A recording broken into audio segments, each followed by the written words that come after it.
Today I'll be presenting the research carried out by myself and my tutor, Dr. Josef Bajada, titled Deep Reinforcement Learning for Football Player Decision-Making Analysis.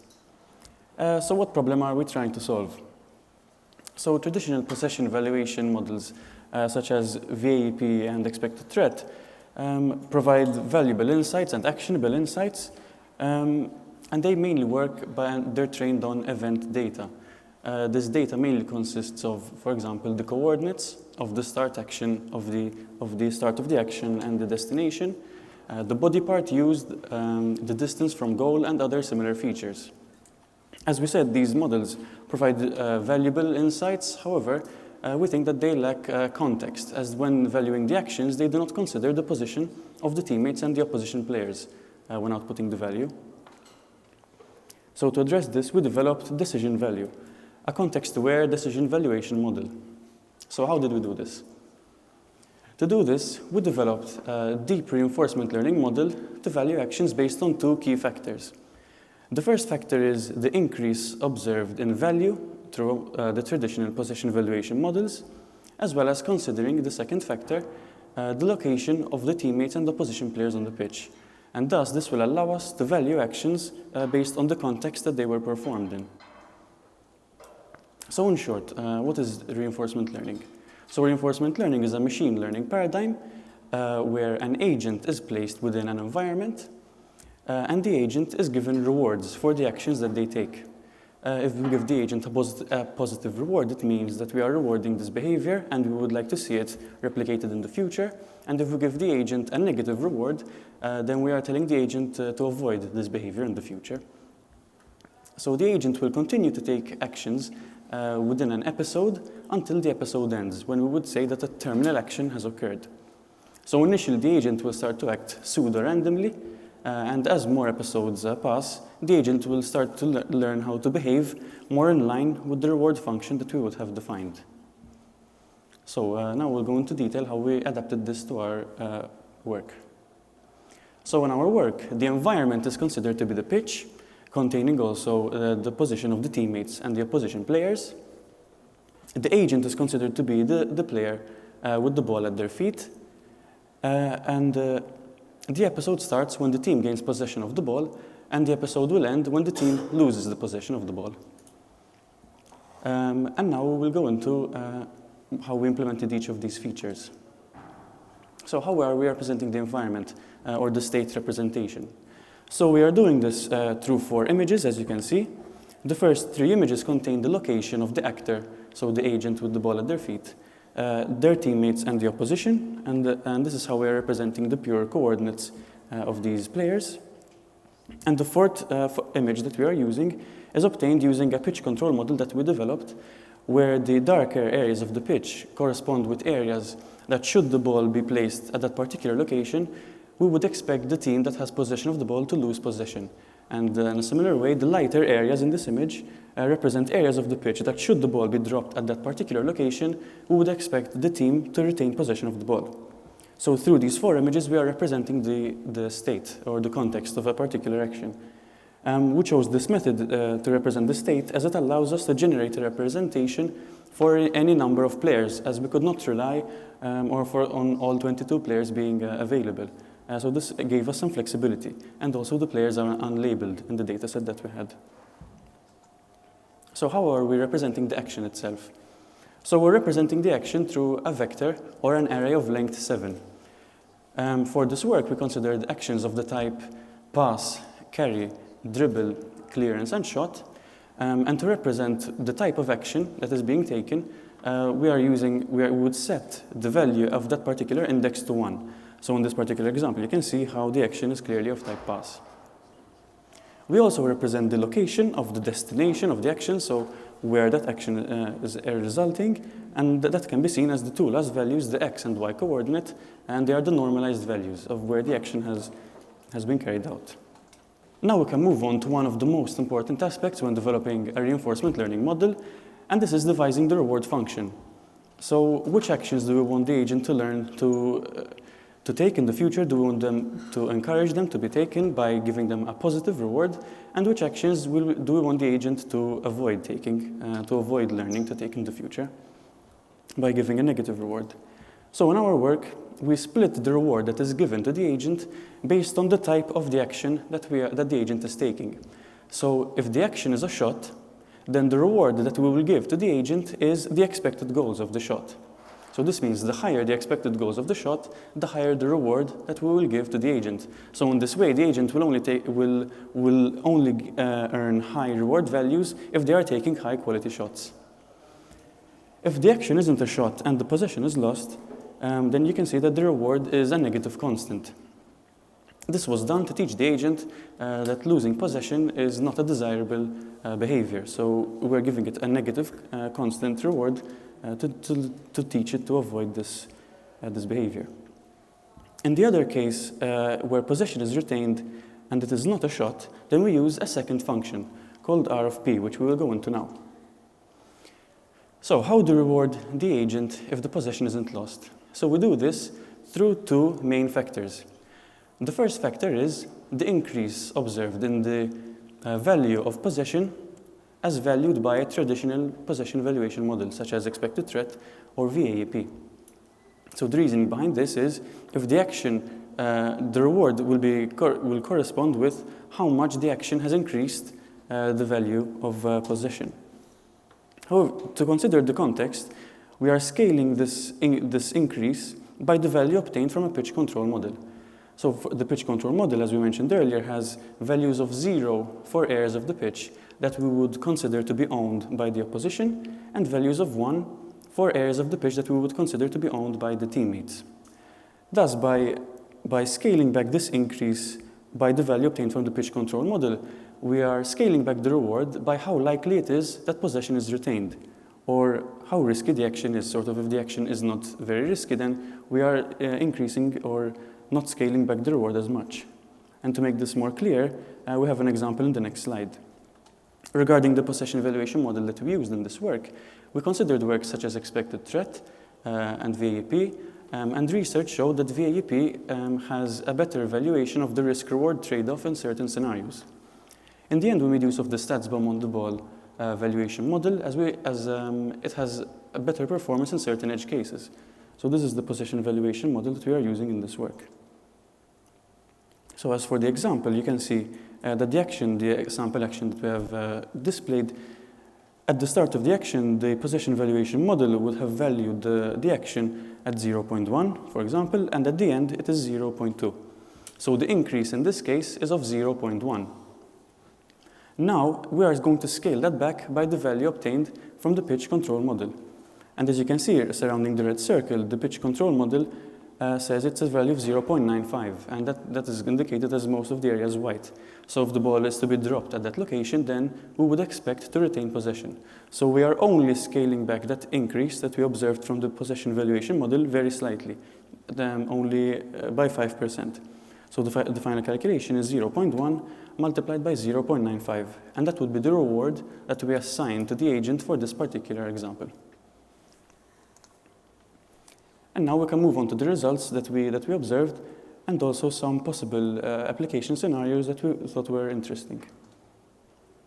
So in this first example, Eric Dyer has possession of the ball close to the center of the pitch, and we have simulated 4 possible actions that the actor could have taken at that particular moment.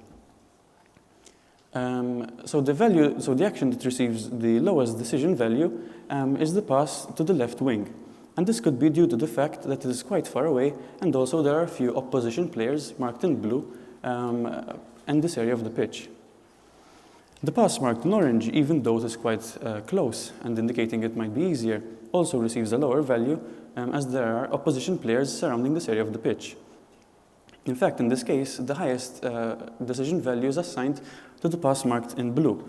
And this is because the action has quite low risk, we would expect it to be completed, and also it provides the team with a platform to move forward. So this makes sense from a footballing perspective. In the second example, we have simulated the action, the possible actions that could have been taken by Oriol Romeo, who has possession of the ball close to the edge of the box. So we simulated 1 carry action and 3 passes. So in this case, the carry action receives the lowest decision value, as performing this action is quite risky and would probably lead to possession being lost. In this particular example, the highest decision value is assigned to the pass marked in purple. And this is particularly interesting as traditional possession evaluation models might have given this pass a negative reward as it is moving possession backwards. However, here we can see that it is valued as the highest possible action. And this makes sense as the teammate receiving the pass would then be in a good position to move the team forward by distributing the ball. In this case, the second highest action would be a pass to the left wing, and the lowest action pass would be the pass to the right wing. And this also makes sense considering that there is the presence of the opposition in this zone. In this final example, we are considering where Truce the Kong has possession of the ball in his own box, and we are considering the simulated actions of carry and 2 possible clearances. So in this case, the carry action receives the lowest decision value, and this does make sense since this would probably lead to possession being lost. It's also interesting to note how the carry that is marked in orange receives a higher decision value than the carry marked in purple. And this is due to the fact that the carry marked in purple would probably lead to possession being given to the opposition team, whereas the possession marked in orange has quite a higher chance of retaining the possession. And now we will move on to valuing players by their position. So in this first example, we have calculated the average decision value obtained for goalkeepers in the Premier League who have performed at least 200 passes. So here it can be seen that Manchester City and Liverpool's goalkeepers achieve the highest decision valuation on average. And this is not surprising considering how comfortable these 2 goalkeepers are on the ball. At the start of the 2021-22 season, Arsenal purchased Aaron Ramsdale in part due to the fact that he is quite good with the ball at his feet. Thus, it might seem counterintuitive that he does not beat the 2 aforementioned keepers. This could be due to the fact that the decision valuation model learns from the actions of the average Premier League player. So should the average Premier League player try the passes that Aaron Ramsdale does, they might have a lower success rate. So here we have considered on the x-axis the average decision value obtained for actions of the type clearance. And on the y-axis, we are plotting the average decision value obtained in general, and this is when considering defenders. So here we can see that towards the right, where the average for obtaining the clearance, the players that achieved the highest average for performing clearances, these players hail from teams that finished at various levels of the Premier League in the last season.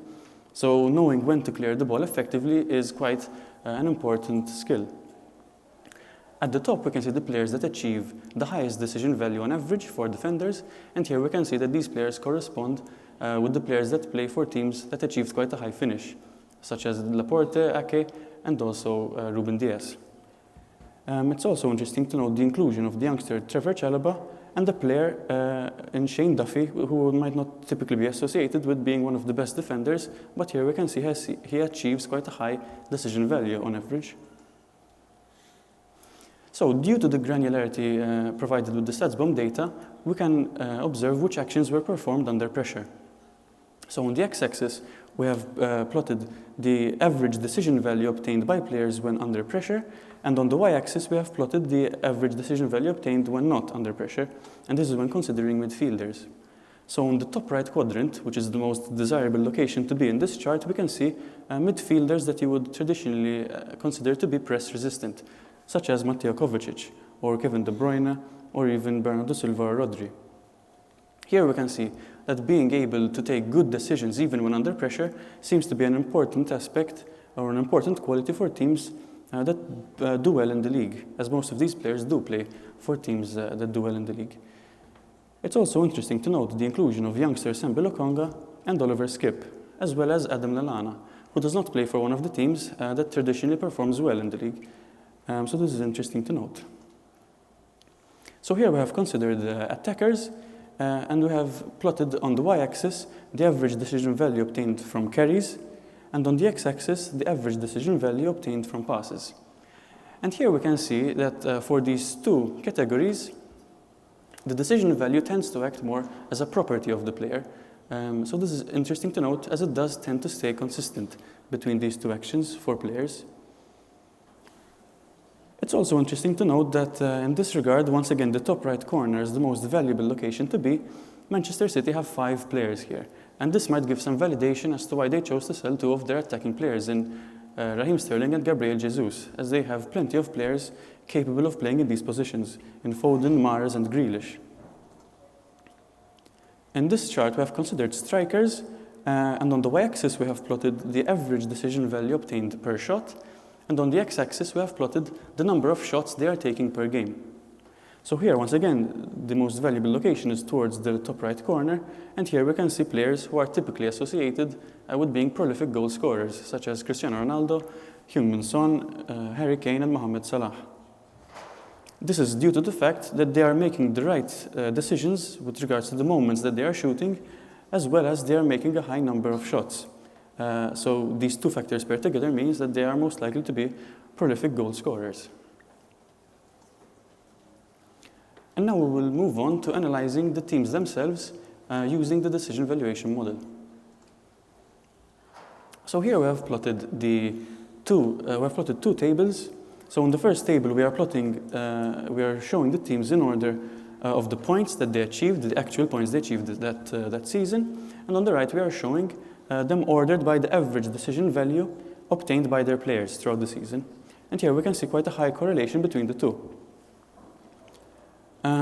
It's interesting to note how the top 7 teams are almost all correctly predicted, barring the inclusion of Leicester instead of West Ham.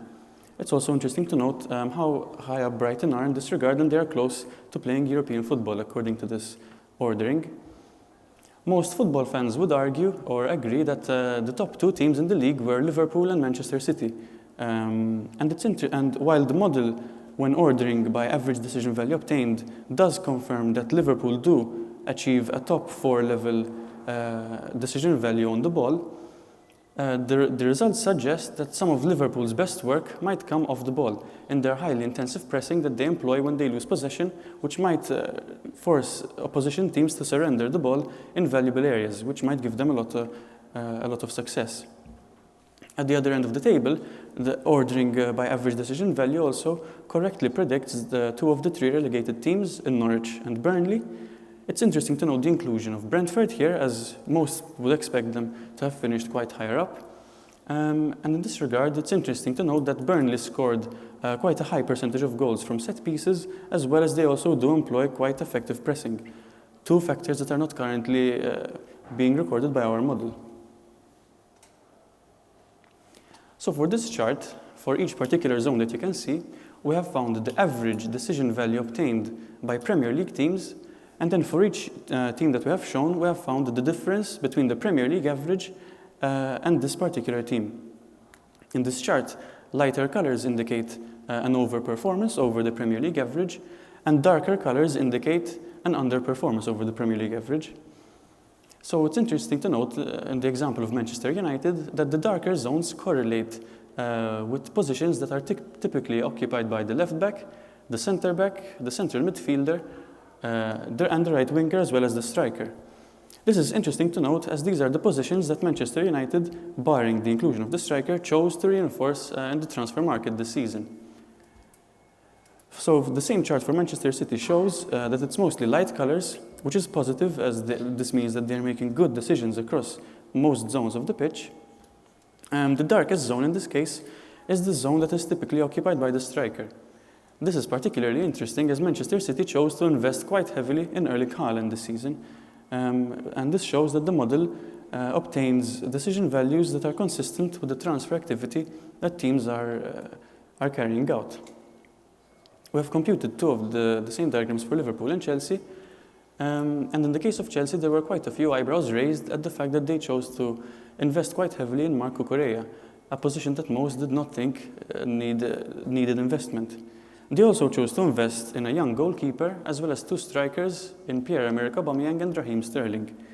These decisions are validated when viewing this chart, as it can be seen that these are some of the darkest areas in this chart.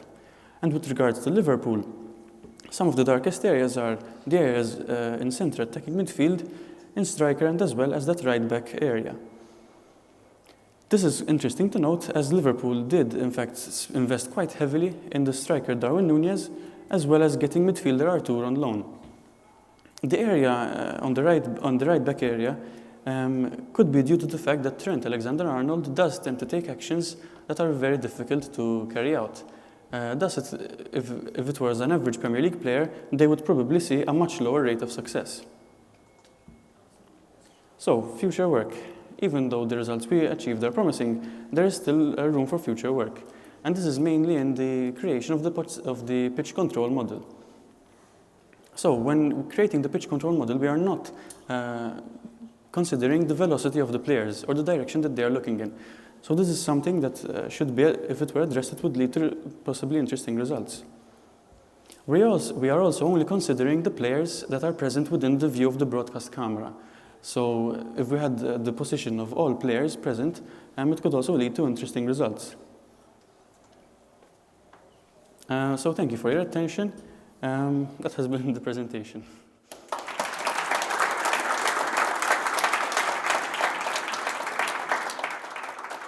Thank you, Michael.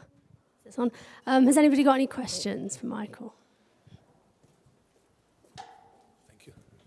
Hi, Mateusz Zakrzewski, Respovision. First of all, it's really encouraging to experience a real-life application of deep reinforcement learning in football. So, great presentation. And I'm only wondering, because I assume that the reward function is evolving from the Bellman equation, so it discounts in the future the reward being a goal or an XG of some kind. So, do you have some hypothesis on why does midfielders, on average, have a negative contribution, DV-wise? Yes. This is because, as we mentioned, when possession is lost, we are assigning a negative reward, and thus, on average, most actions obviously do not result in a goal. So most of the time, the actions will tend towards that negative ending. So the fact that the reward assigned is negative doesn't mean that it's actually a poor action. It's just a reflection that most actions that are carried out do result in possession being lost. So it's more about comparing the values than obtaining, for example, saying the value corresponds with a goal or something. It's more about the comparative aspect of decision value. So it's probably unjustified to compare position by position, for example, to try to compare midfielders to attackers. Exactly. This is why we split them by position. Okay. Thank you very much. Thank you. Are there any further questions? Thank you for your talk. 2 quick questions, if you don't mind. The first one was, I noticed when you're looking, most of the different individual position charts that we saw, you would see the better, quote-unquote, better players were players that were on the better teams based off final league table. Was there any type of consideration, maybe for the future, of how you could look at it, almost subtracting the effect that the team might have on that individual player's decision value? And the second quick question was, something I noticed that was lacking from the forwards chart was players in a top right corner, which we saw in another. Almost leads you to the conclusion there's no such thing as a high volume shooter that has great decision value, but you still saw very prolific scorers in that kind of towards the right. Could a conclusion be it's better just to have players that take lots of shots in good areas versus players that take smarter shots? So regarding your second question, if I can go back to the chart. So here, essentially what the model is trying to do is become similar to an expected goals model using the 4 images. So this is quite a difficult challenge, and this might be the reason why we don't see many players in the top right corner. The closest players in this case are players such as Diogo Jota and Sadio Mane.